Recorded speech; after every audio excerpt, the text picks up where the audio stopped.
was recently reading an interesting history of the National Endowment for the Arts, and I came across a quote from an Ohio congressman from the Vietnam era who said of government funding for the arts, and this is a quote, "We cannot have guns and butter, and this is guns with strawberry shortcake covered with whipped cream and a cherry on top." And though this criticism is at this point several decades old, we do once again find ourselves living in an era in which we hear assertions such as this as a regular part of the public discourse. Though, of course, this raises an important question for all of us who care about the arts, we have to ask ourselves, is it actually a fair point that he's making?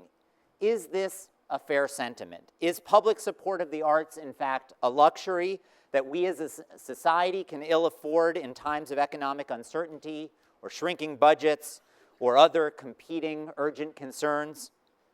Though perhaps in some parts of our country, this question is one that remains open for debate. Here in New York City, under the leadership of Mayor Bloomberg, I believe that a consensus has formed around a response to this question that is both clear and consistent. That is, I would assert that the vast majority of New Yorkers believe that the arts are not just a luxury, but that they do in fact matter, and that therefore it is appropriate for us as a city to support them. But just because there may be a consensus around this conclusion in our city doesn't free its proponents from providing a strong defense for this position. Though many of us who care deeply about the arts might argue that no defense is needed that's more complicated than the recognition that the arts are what in many ways distinguish a collection of human beings from a civilization, ours clearly is a time when, especially where public expenditures are concerned, the justification for such expenditures needs to be multidimensional, based not just on the inherent goodness of the expenditures, but on the returns that they generate for us as a society. And the good news is that here, at least in New York City, as it turns out, support for the arts is not just good public policy, but good for our economic well-being too. After all, the arts are themselves a critical industry in our city, generating significant employment and economic activity in their own right. But beyond this, the arts also have on our economy an indirect multiplier effect, creating a vibrant ecosystem that in turn attracts to our city those who recognize this ecosystem to be a desirable life amenity, deepening the pool of talent that serves as one of our city's most important competitive advantages. Which brings us to today's topic of conversation, the Broadway theater. Because what segment of the arts better supports this line of argument than the Great White Way? Just a few illustrative points, I think, bear this out. To start, it goes without saying that Broadway theater is a major economic engine of the city's economy in and of itself. Recent estimates by the Broadway League put the total economic output attributable to Broadway at approximately $11 billion. Broadway further supports over 10,000 jobs, giving employment not just to actors, but to stagehands, carpenters, publicists, and others. And last season alone, over 12 million people attended Broadway shows, including residents of the city, residents of the metropolitan area, and increasingly, visitors from around the globe. As important as Broadway's direct impact on the city is, though, it's also critical because of its enormous indirect impact on New York. After all, walk around Times Square today, and as anyone who remembers the 1970s and 1980s can attest, the area has been utterly transformed. And what was the turning point in this transformation? The 1997 agreement that led to the renovation and reopening of a theater, the glorious New Amsterdam Theater. That $34 million restoration and the rebirth of 42nd Street that followed has in turn raised the profile of the entire West Side, creating so much unmet demand that the city is now looking to extend the success of Times Square all the way to the Hudson River.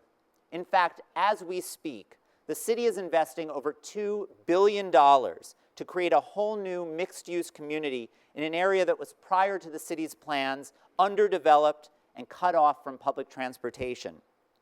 Today, this 360-acre neighborhood, the Hudson Yards, has been rezoned for 50 million square feet of development, with the extension of the 7 train to 11th Avenue and 34th Street from Times Square well underway. Already, over $6 billion has been invested in Hudson Yards, resulting in the creation of over 6,000 units of new housing and 3,000 new hotel rooms. That, of course, is good news for New York generally, but it is particularly good news for Broadway, because that represents thousands of new patrons who are being delivered literally to Broadway's doorstep, which is a fitting repayment of the favor that the Broadway Theater first paid to our city nearly 2 decades ago by kicking off this resurgence in the first place. And of course, the Broadway Theater is in many ways representative of the impact of the broader arts community on our neighborhoods all across the city. New York is, after all, home to over 4,000 cultural and arts organizations that together support 45,000 jobs and each year attract over 24 million tourists who come to the city specifically for the purpose of participating in cultural events. And just as Broadway has done for Times Square and Lincoln Center has done for the Upper West Side, or the galleries have done for Soho in the past and West Chelsea today, the arts have not just directly benefited the places where they're found, but have created indirect impacts as well, which is why the Bloomberg administration is so focused on continuing to invest in the arts citywide, contributing during the mayor's time in office about $1.6 billion in programming support to cultural organizations in the city, as well as another $2.5 billion in capital for new and improved cultural facilities and infrastructure.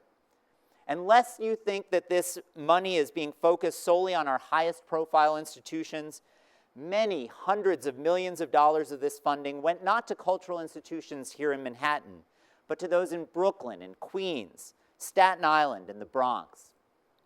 To get a taste of how we're deploying these resources, just look at the cultural investments that we're making in downtown Brooklyn. There, in a district anchored by the world-famous Brooklyn Academy of Music, the administration is working with the local community and elected officials to develop a comprehensive plan for new infrastructure, new affordable housing, and new community space, all centered on an arts agglomeration for the 21st century. An agglomeration that won't be a closed campus, but instead will be a network, incorporating a mix of institutions and providing space for arts organizations large and small, knit directly into the fabric of their surroundings. To date, the city has committed $100 million in capital towards funding this effort. Work has included a new home for the Mark Morris Dance Company, which opened about a decade ago, and the creation of a new black box theater for BAM, the Fisher, that opened in September. Meanwhile, construction is today underway on a new 27,000 square foot home for Theater for a New Audience, as are renovations to the historic Strand Theater that serves as the home to 2 great Brooklyn cultural organizations, Brick and Urban Glass. And this past November, Mayor Bloomberg announced that construction would soon begin on a 500,000 square foot new building with not only 600 new units of housing, 50% of which will be affordable to low and middle income New Yorkers, but also 20,000 square feet for cultural organizations.